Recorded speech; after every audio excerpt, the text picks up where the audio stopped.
инициатором вот этого события были в том числе и мои студенты, которые на Всемирном фестивале молодежи и студентов в Сочи в 1924 году инициировали создание представительства дирекции Всемирного фестиваля молодежи и студентов в Абхазии.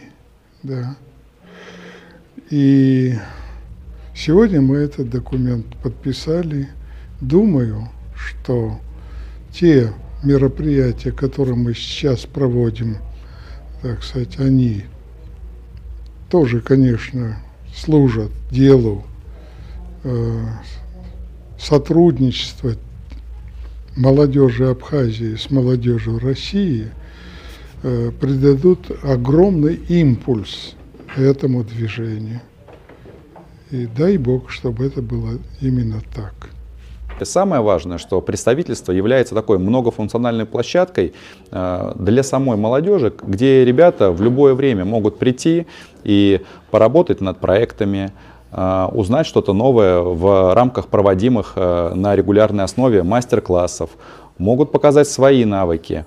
И мы на самом деле являемся инструментом для самореализации ребят, да, которые действительно этого желают и хотят. Поэтому мы являемся действительно их помощниками. И вот соглашение, которое мы с многоуважаемым Олегом Алексеевичем подписали, отрадно констатировать, что это не просто вот формальный документ, который ляжет на полку и будет пылиться, да, а у нас в первую очередь сначала была совместная работа, такая практика ориентированная, да, связанная с открытием представительств. То есть у нас уже есть совместное общее дело, есть совместный проект, совместный продукт, а соглашение является просто неким, да, уже документом, который тоже легализует и легитимизирует наши взаимоотношения уже и на бумажном носителе. Поэтому, вот, конечно, для нас в первую очередь важно все-таки работа, да, и результат. Вот. А уже документально это уже некий такой процесс, который дополняет работу большой нашей команды. Поэтому, Олег Алексеевич, огромная еще раз благодарность вам,